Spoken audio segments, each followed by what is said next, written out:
Hello and good afternoon, friends. Welcome to the CEC-UGC live lecture. Dear friends, as you know that we cater to your needs and we arrange lectures for you so that it becomes easier for you to get in-depth knowledge on various topics. Dear friends, today we would be talking on land reforms and beginning of planning. And for this very discussion, we have once again with us in our studios Dr. Manoj Sharma. Dr. Manoj Sharma is Assistant Professor in Department of History, Kirodimal College, University of Delhi. Dr. Manoj Sharma has immense experience and we believe that his experience would definitely help us out in understanding the topic land reform. So, I would like to welcome our guest, Dr. Manoj Sharma. Dr. Sharma, welcome to the EduSet lecture.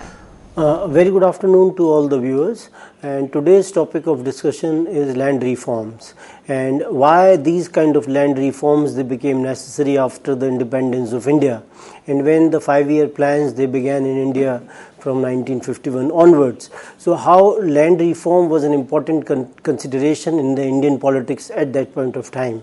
As we all know that India was under the colonial rule for nearly 200 years, and when India became independent in 1947, we see that the state of Indian agriculture was quite pathetic. There was no modernization of the Indian agriculture and no investments by the colonial rulers they were being made to improve the condition of Indian agriculture. On the other hand, there was a lot of inequality and iniquity. The people, those who were rich, were quite rich, and on the other hand, the poorer people, they were quite poor. So this kind of differences in terms of their status, this kind of differences in terms of their incomes was quite huge. And this kind of inequality led to the people, those who were involved in policy making or in decision making after the independence of India, to formulate certain reforms in land, because the land generally was in the hands of certain people and this percentage was quite low in terms of the holders. The landowners population was comparatively low in that sense that they were the only people, those who were the elite, those who were controlling the land. And on the other hand, large chunks of population was landless in that sense that they did not have any kind of land in their ownership. So this created such kind of conditions where a large number of people they were living under poverty and impoverishment. To keeping this thing in mind, the policy makers they decided that some kind of changes in terms of reforms with regard to land they should be made. And we see that the emergence of in various states, various kind of movements or policies they were being taken up with regard to the reforms which were to be undertaken in the context of land. And Bipan Chandra he has argued that there were basically two broad kind of phases with regard to the land reforms. When we see the first phase after independence, it was a phase of institutional reforms and it continued till 1960s. What we also see is that the various kind of features, for example, the abolition of intermediaries or Zamindars, tenancy reforms which will involve providing security of tenure to peasants, decrease in rents and conferment of ownership rights to tenants. So what we see is that when institutional reforms they were being initiated during this particular period, in the first phase what we could achieve is the tenancy reforms, and these tenancy reforms they were involving a number of things, that how the ownership rights they could be given to the people those who were tilling the land. So this kind of rights they should be given to them. At the same time the rents they should be decreased because there were a lot of burden on the people those who were involved in terms of paying rents. So the burden of rents should be decreased so that they are able to manage their lifestyle in a much better way, or they should have a better standard of living. And at the same time some kind of security of tenure that should be provided to the peasants, those who were involved in the cultivation of land. So these were some of the aspects which were associated with the first phase.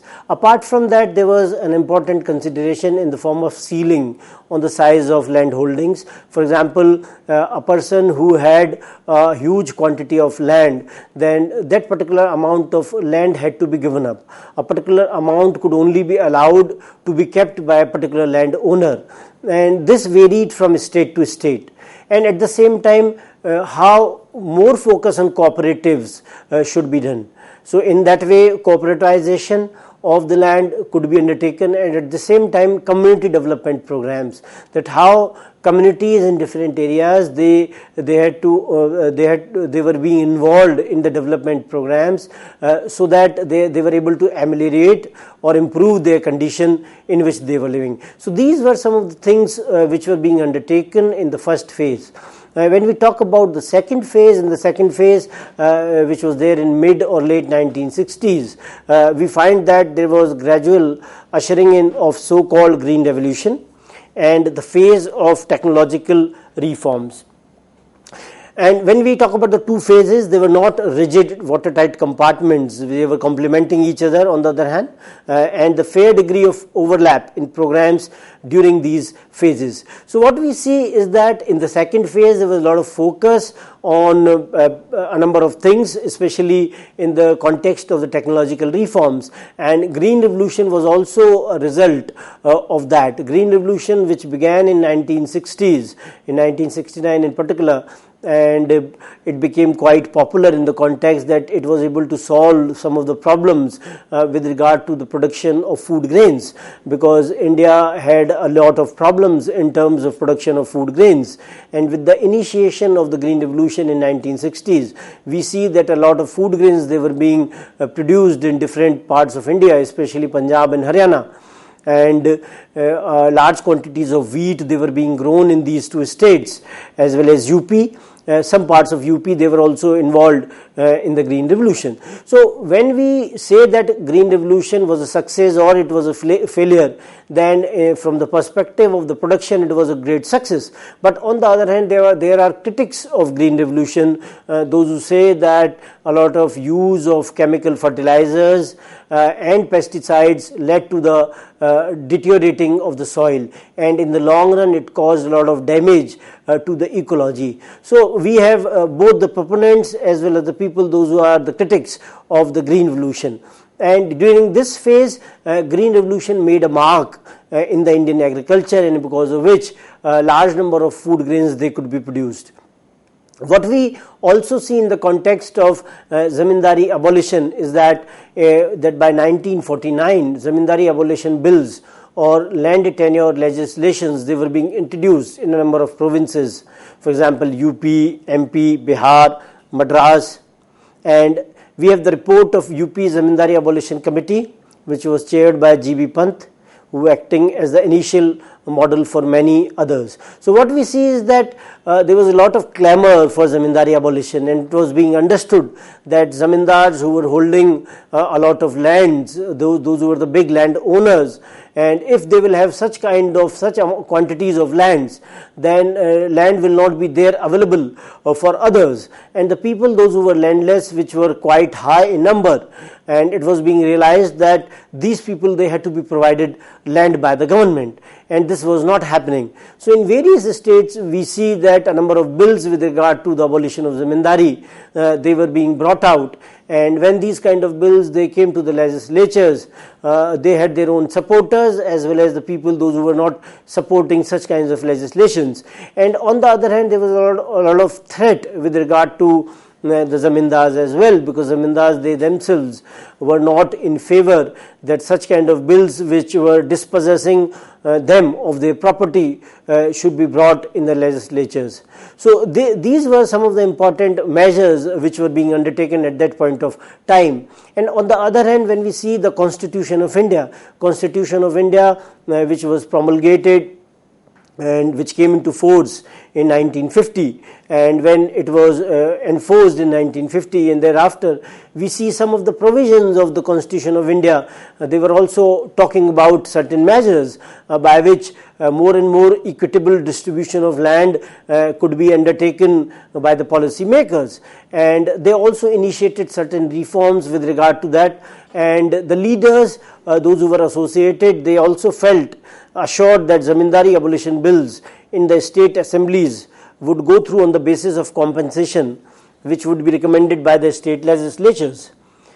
As these recommendations were made non-justiciable, requiring only presidential assent, which meant ultimately support of the Union Cabinet, the acquisition of commercial or industrial property continued to require an entirely different set of principles. So what we see is that the leaders, those who were associated with these kind of movements, they were also in a way feeling assured that all such kind of Zamindari abolition bills, they will get the presidential assent, because the decision basically rested with the union cabinet, and all such kind of reforms will be beneficial in the context of the people, those who were landless and those who did not have any kind of resources to support themselves.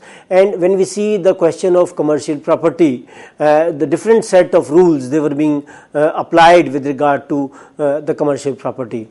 In the context of the challenge of Zamindars, when we see that how Zamindars they felt when they were being threatened in the context of dispossession of their properties, when they realized that they will no longer will be able to hold on to their properties. So many of them, they went to courts as well. They took the judicial route so that they could in a way safeguard their own interests. And many a times we see that courts also did not support all these kind of suits which were being initiated by the Zamindars, and thereafter they wanted to hold on to their own lands, and with regard to that they resorted to other kind of measures so that they can hold on to their lands.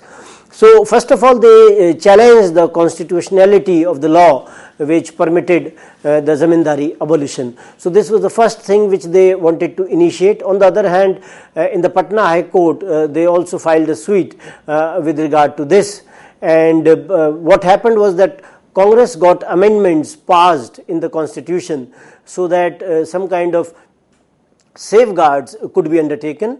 The first amendment 1951 and the fourth amendment 1955, it aimed at the strengthening hands of the state legislatures for implementing the Zamindari abolition, and second one is making question of violation of any fundamental right or insufficiency of compensation not permissible in courts. So what Congress was thinking as a government or as a party with regard to the question of land reforms was that a number of amendments were being introduced in the constitution so that the issue of land reforms could be undertaken in a very smooth manner, and any kind of impediments or obstacles which were there with regard to the initiation or imposition of the land reforms, they could be well taken care of. So all these kind of things, they were initiated at the level of the government, and at the level of the party as well. The government got a lot of support that all such kind of measures, they should be stringently followed.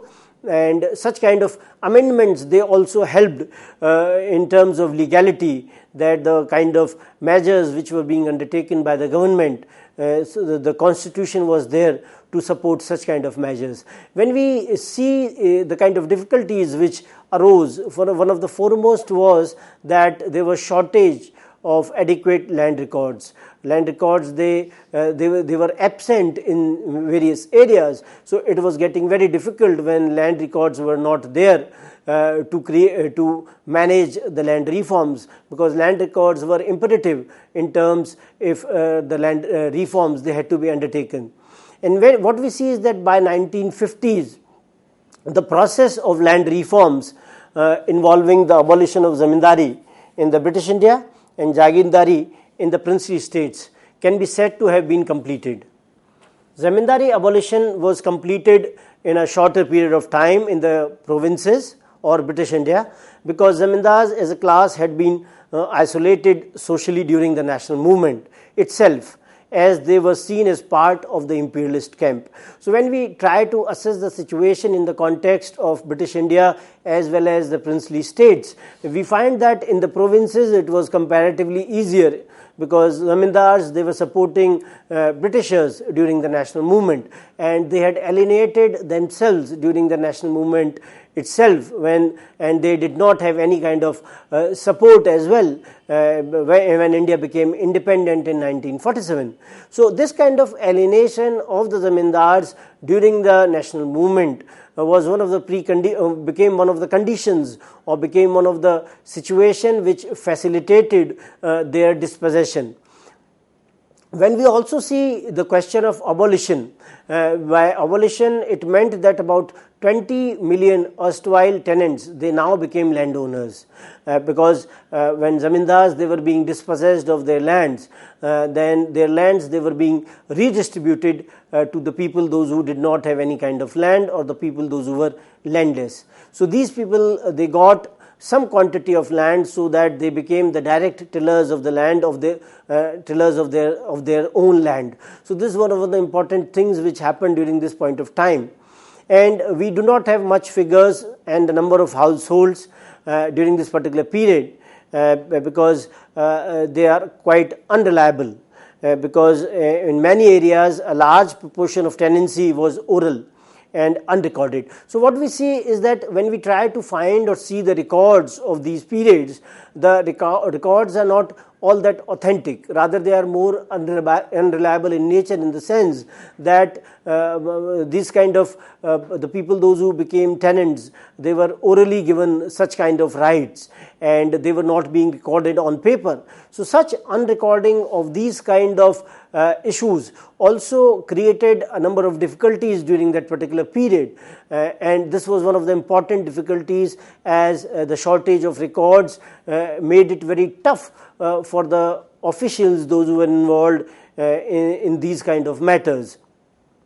Another important issue which was related was the issue of compensation, and there was a lot of variation. When zamindars, they were being dispossessed of their lands, they were also to be paid some kind of compensation, and this compensation was small, and it varied from state to state, and it depending upon the strength of the peasant movement, consequent class balance between landlords and tenants, and the ideological composition of Congress leadership and of legislature as a whole. So what we see is that the issue of compensation, it was varying from the state to state, and the way the peasant movement, it was being organized in a particular state, it was also directing the kind of compensation which will be paid to the landowners. Another important issue was the class balance between the landlords and the tenants, that how the landlords as well as the tenants, how they were being positioned in a particular state. It also determined the kind of compensation which was being paid by the government to these landowners, and how the ideological composition of the Congress leadership, and how the legislature in that particular state as a whole was there. They also determined the kind of amount which was being paid to the landowners. So all these were the important considerations with regard to the compensation which was to be paid to the landowners. And we can see in certain states there was no compensation which was being paid. For example, in Kashmir, no compensation was being paid. And in many of the states, the model of UP model that was being followed, and where the compensation paid was inversely related to the size of land which came under a zamindar. Small zamindars, they paid land revenue of up to rupees 25, and they were to receive 20 times their net annual income as compensation.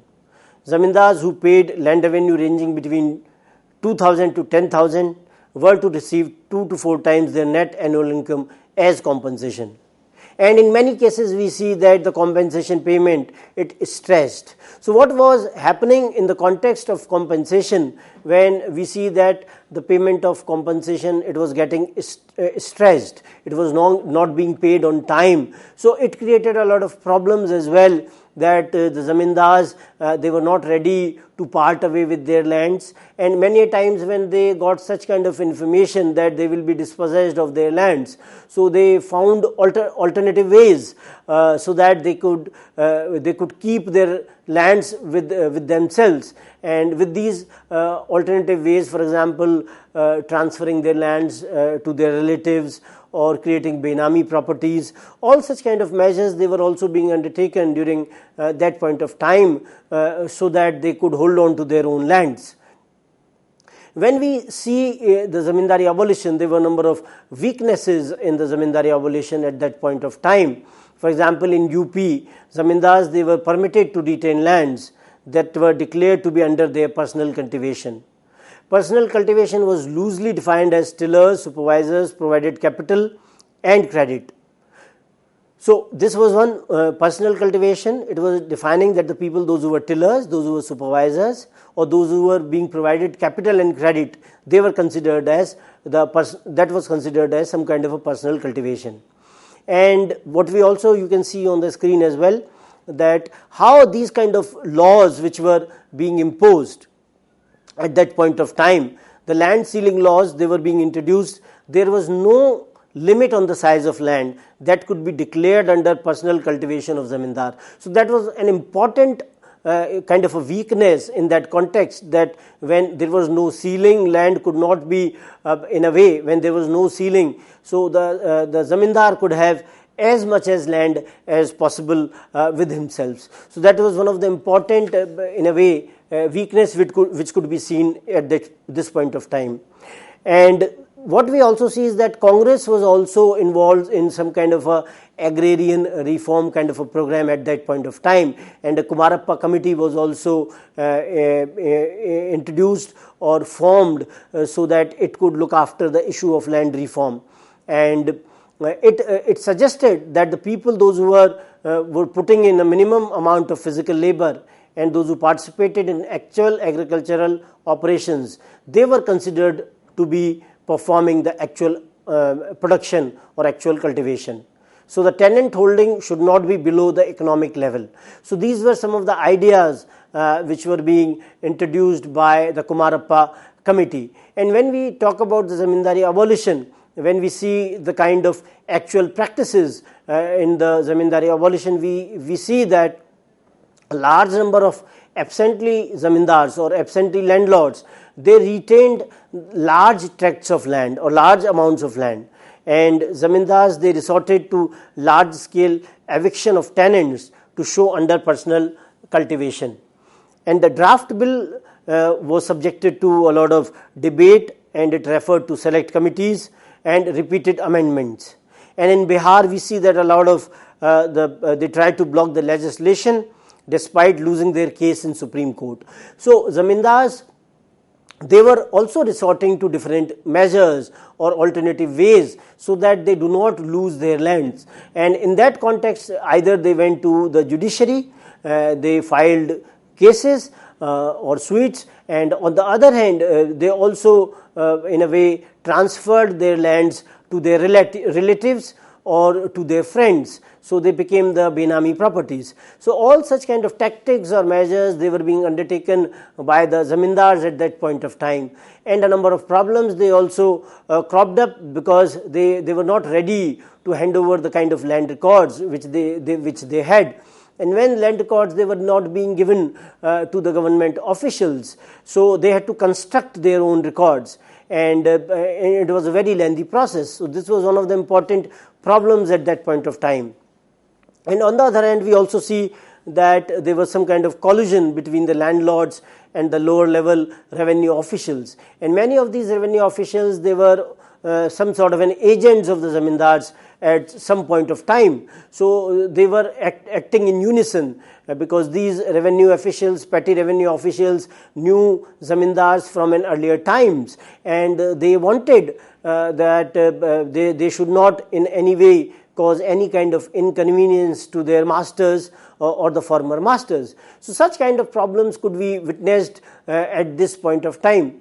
And the main beneficiaries of the Zamindari abolition during this point of time were the occupancy tenants or the upper tenants, and those who had the direct leases from the Zamindars, and now those who became the landowners. And these people, they were the main beneficiaries at this point of time. And on the other hand, such tenants were the middle or rich peasants who sometimes had sub-leases which were given out to the lower tenants with little rights, often called tenant at will. So these were some of the issues which were quite important at that point of time. When we talk about the tenancy reforms, an issue of continuing tenancy in the Zamindari areas, for example, the oral and the unrecorded ones, and they were there and they remained even after the abolition of Zamindari. And the issue of land in which half of land was in the Rayatwari areas, where problems of landlordism and an insecure rack-rented tenantry too, they were rampant. and a number of tenancy legislations, they were also being initiated in different states, but how their manner of the implementation also varied. So when we try to see the whole picture or the whole situation, we see that the issue of tenancy was also an important consideration at this point of time. We will talk further about this in the next episode, which will also focus on the land reforms and the beginning of planning, which will be the second part of this lecture. Thank you so much.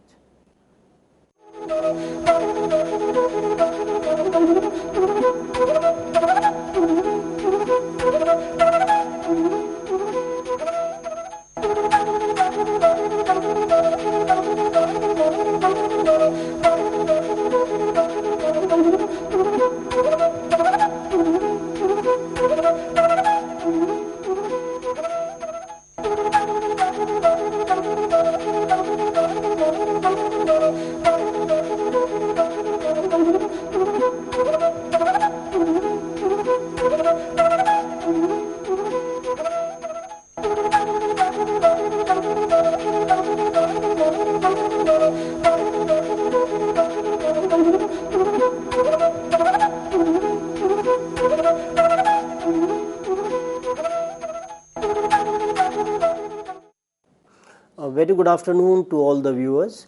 Today's topic of discussion is land reforms. Land reforms and beginning of planning, the second part, where we are going to talk about the question of tenancy.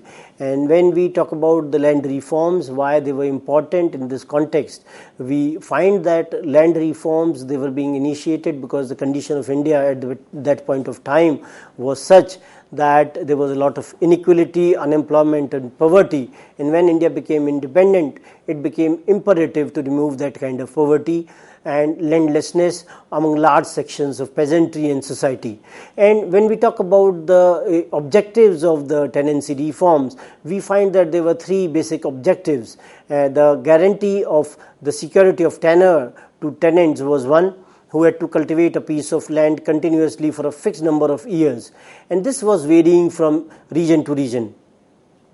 Second objective, to seek reduction of rents which were paid by tenants to a fair level, which was generally considered to range between 1/4 to 1/6 to the value of gross produce of the leased land.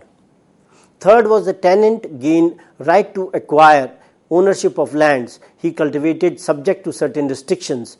Tenant expected to pay a price much below the market price. So these were the three important basic objectives of the tenancy reforms. And when we try to see these kind of objectives, we find that all the objectives are indicating towards one important aspect, and that important aspect is the reform or the improvement of the condition of the people, those who did not possess any kind of land, because all these three kind of objectives they in a way aimed towards improving the condition of the landless, and at the same time realizing this kind of problem that some of the population, those who were the Zamindars or the Jagirdars in India, they held huge quantities of lands, and they were not the direct cultivators, rather this kind of land was given to the others to cultivate. So this was an important consideration at that point of time. What we also see is that the problem of absentee landlordism, and this condition was also creating a lot of problems in the case of the Indian agriculture as well, because these kind of absentee landlords, they held huge quantities of land, they were quite rich, they belonged to the elite section of the society, and on the other hand the people, those who did not have any kind of land, they were also not very hopeful unless the government initiated such kind of reforms to get the land as well. And the landowner's right of resumption, it was also limited during that point of time, in which a ceiling was prescribed in each state.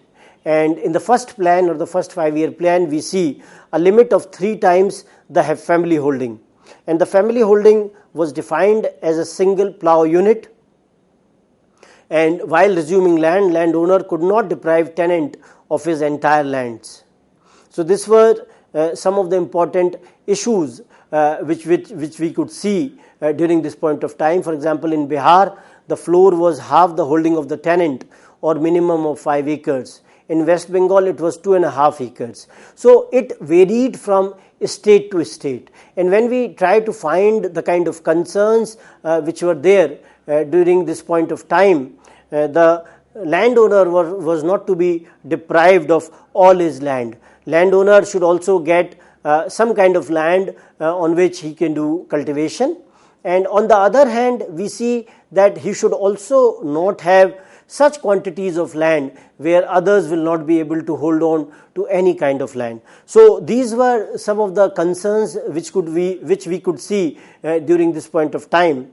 And the provision to help the smaller landowners at this point of time, they were being used by the bigger zamindars or bigger landowners, as what they did was that the landowners, they transferred their own holdings to their relatives in a way, or their friends.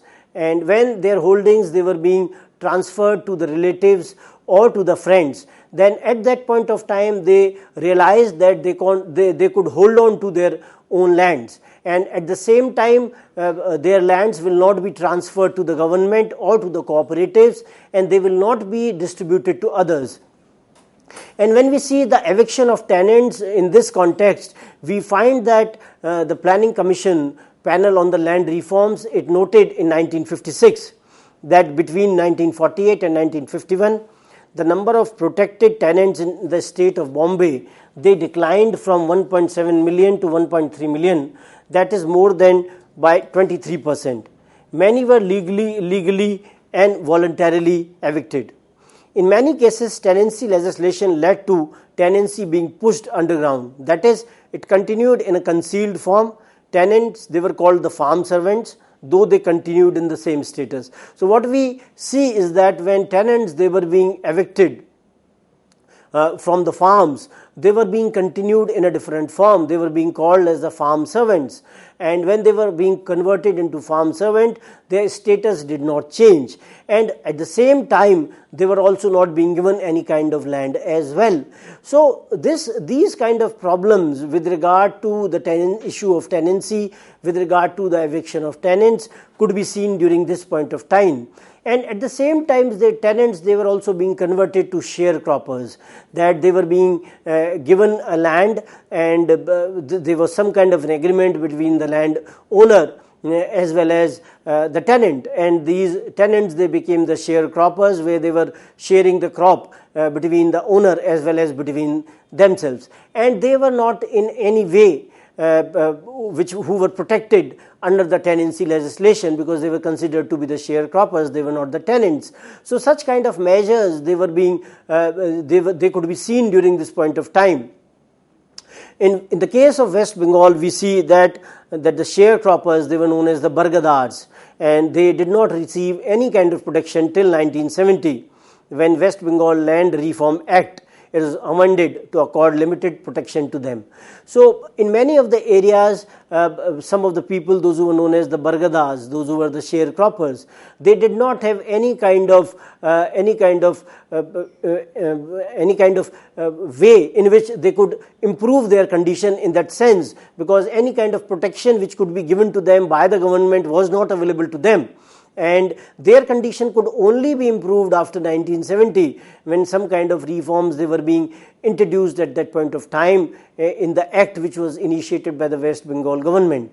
And tenants, they felt insecure as well, because many of the tenancies, they were oral in nature, and when they were being oral in nature, they were unrecorded, and when they were unrecorded, they did not have any kind of claim by which they could claim the land, or they could claim that they were tenants.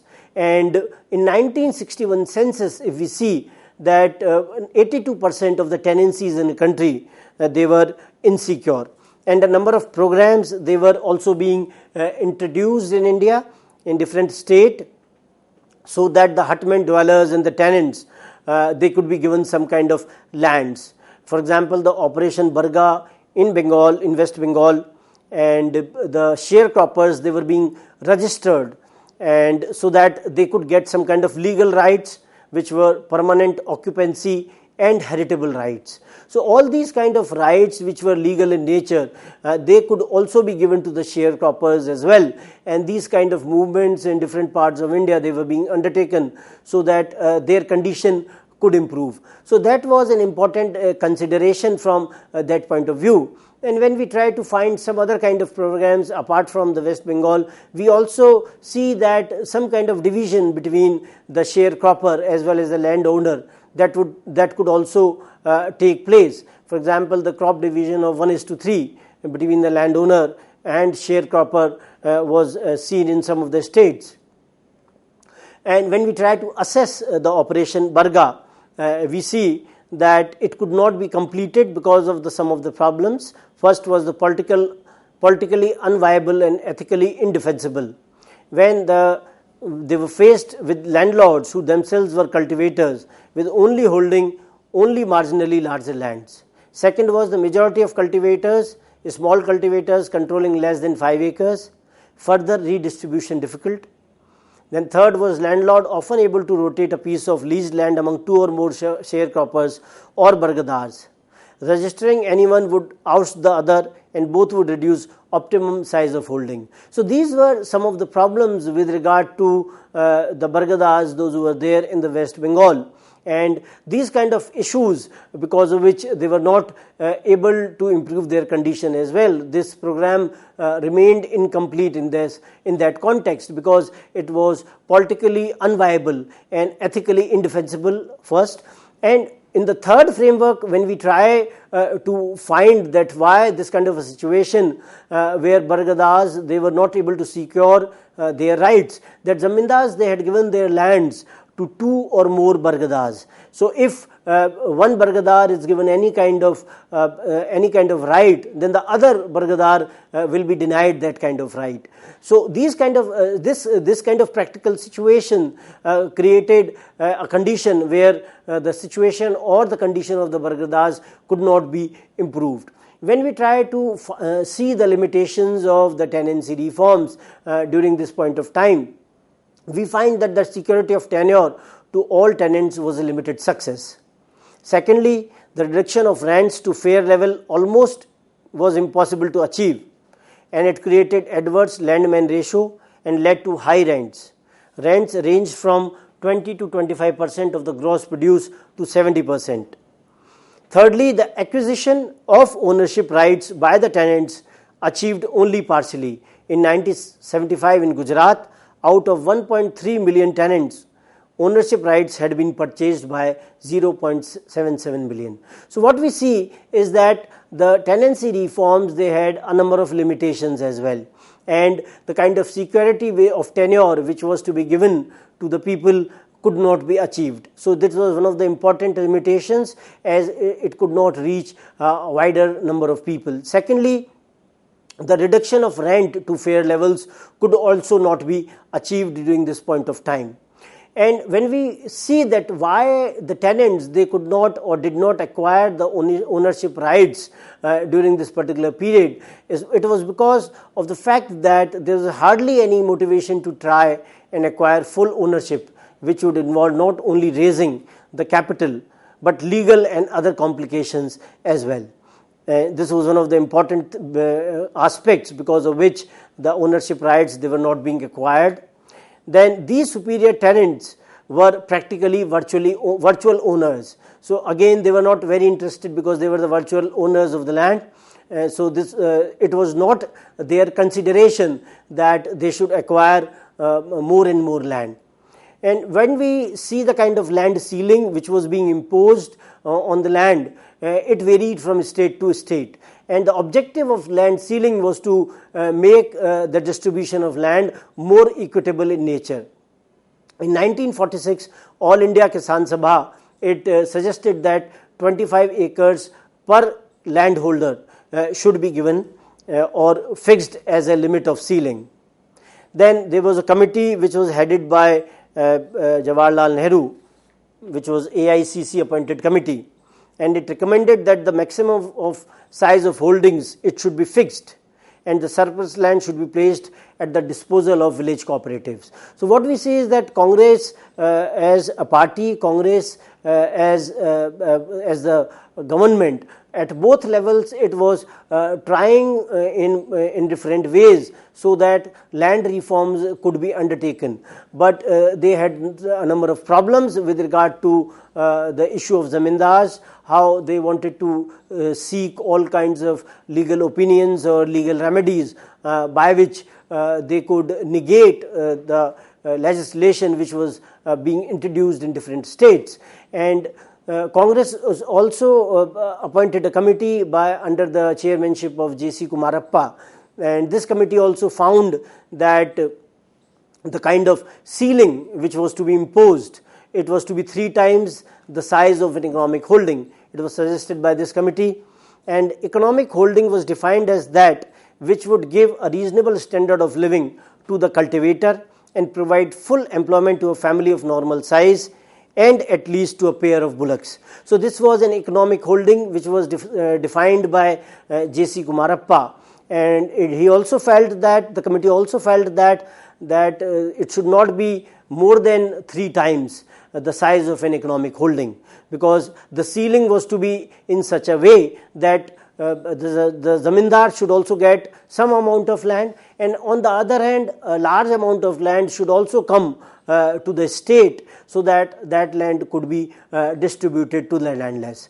And when we try to find the kind of changes or the kind of initiation which was being made in the first 5-year plan which was introduced in 1951, it was being suggested that the ceiling's exact limit was to be decided by the states, and they have to find their own or to examine their own agrarian history, and then they have to come out with the kind of ceiling which was to be imposed by them.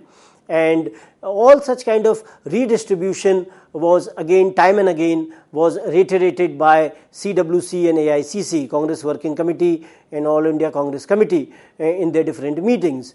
And when we try to see the weaknesses in the land ceiling legislation, we find that land ceiling which was fixed on existing holdings by states was very high. Initially, ceiling was imposed on individuals and not family holdings, enabling land to be divided notionally name of relatives.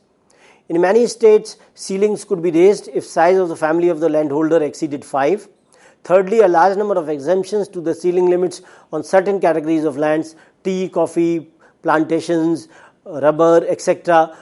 So what we see is that in the land ceiling legislation, a number of weaknesses could be found, and all these kind of weaknesses which were there in the land ceiling legislation, they were responsible for such kind of things where the benefit to the landless could not be given. So these kind of anomalies or weaknesses were to be resolved, but in many cases they could not be resolved, in that sense that the Zamindars as a lobby was also trying very hard to overcome such kind of issues which were directly affecting their ownership of large quantities of lands. And on the other hand, the policy makers, the kind of changes or the kind of policies which were being framed at that point of time, they were to be undertaken at state levels. So there was a huge variation in that context, that laws they were being varying from one state to another, and they had to keep in mind the kind of agrarian history which was there, and at the same time what we see is that a number of exemptions which were also being given, the kind of exemptions which were being given at that point of time to the number of landowners, they were taking some kind of benefit out of these kind of exemptions which were being provided. For example, the efficiently managed farm that was being introduced, so they took recourse to such kind of language which was being giving them an opportunity to hold on to their lands, and they got such kind of certificates that their farms, they were being efficiently being managed. And on the other hand, some kind of land which was being held by the cooperatives. So what landlords did was that they transferred their lands to the bogus cooperatives, and these bogus cooperatives, they were in a way owned by the Zamindar himself. So that was one of the important hindrance by which the landless, their condition could not be improved. So such kind of weaknesses within the tenancy legislation in terms was an important consideration in the context that land reforms, they could not become all that successful which they should have been if they would have been followed in a more diligent manner. And what we also find is that large landowners, they had plenty of time with them. They knew that plenty of time they had, so that they could sell their lands or they could transfer their lands to their relatives, or at the same time they could also undertake the Benami transfer. So all these kind of things, they could be undertaken by them, and they realized as well that they had this kind of time with them, so that they could undertake such kind of activities so as to keep their lands with themselves, or not to part with their land. So such kind of weaknesses within the tenancy legislation were also there.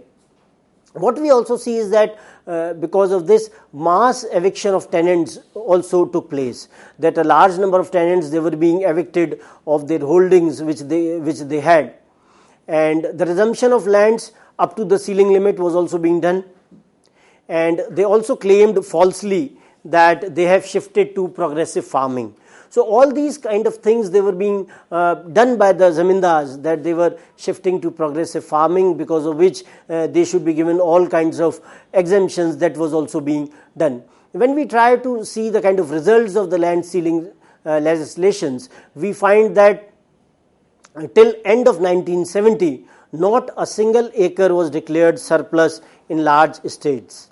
In Andhra, only 1400 acres was declared as surplus, but no land was distributed. In J&K, ceiling law was fully implemented.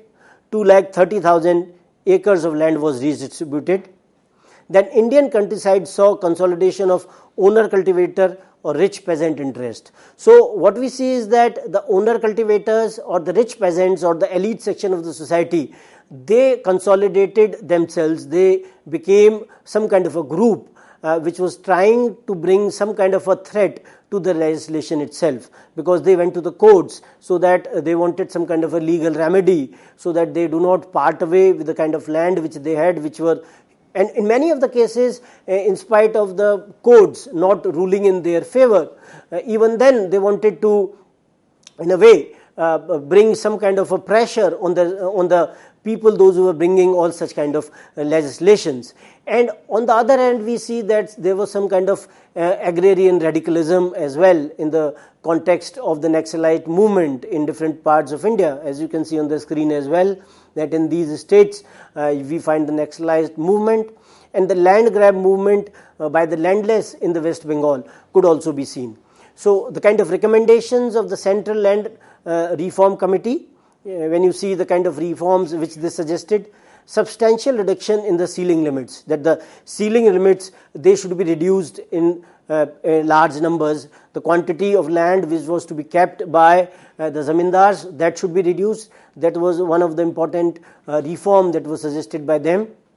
Then the withdrawal of exemptions, the kind of exemptions which were available to these kind of Zamindars, they should also be reduced. If they will reduce the exemptions, then only more and more land will be parted away. It will come to the cooperatives or to the government, and then only that land could be redistributed to the landless. And then the making ceiling applicable to the family as a unit. Earlier, it was a kind of a rule that individual owners, they will have some kind of a ceiling in the context of holding on to the land. So they suggested that family as a unit should be there. 5 members of in a family, they will hold on to one amount of land, and it should not apply to individual members. So in that way, more and more land will be available to be given to the cooperatives or to the government for redistribution. And when we try to find out that the 9th schedule of the Constitution, it was initiated, and in this 34th amendment was put into the 9th schedule of the Constitution. and it was dealing with the issue of tenancy reforms, with the issue of land reforms, and the government felt that when this kind of a legislation amendment will be put into the 9th schedule of the constitution, then it will not be taken to the court, because this schedule is not justiciable in that sense that it could not be taken to the court as well. So when we try to find out the kind of results of the sealing laws which were being initiated in the 1970s, the kind of impact they created, so we find that an additional area of 2.27 million acres was distributed by early 1980s. Wide regional variation in the implementation, because there was much higher success during this point of time. It killed the land market and prevented an increasing concentration in land holdings through depeasantization. So these were some of the important results in the 1970s. Another important movement which was also linked to the land reform was the Bhudan movement, which was initiated by Vinoba Bhave, and it was asking for some kind of Gandhian methods, that a Bhudan or the Gramdan, in which the people, they had to not only donate their lands but voluntarily, but at the same time entire villages they had to be donated, and these villages, they went to the cooperatives and entirely they were being cultivated in a cooperative manner. So this kind of a movement was in a way influenced by the Gandhian tactics, and it was also asking for some kind of a reform with regard to the land, but this was voluntary in nature. It was more Sarvodaya kind of a thing, in which more Gandhian methods they were being applied. With this I would like to end the discussion today. Thank you. With this note, thank you, sir. Thank you so very much for giving us a very, very productive session. And dear friends, we believe that if you have liked the lectures, then you can give your feedback at info.cc@tenancy.in. We would be meeting again very soon and would be discussing on another topic. Till then, take care. Goodbye. Thank you, sir.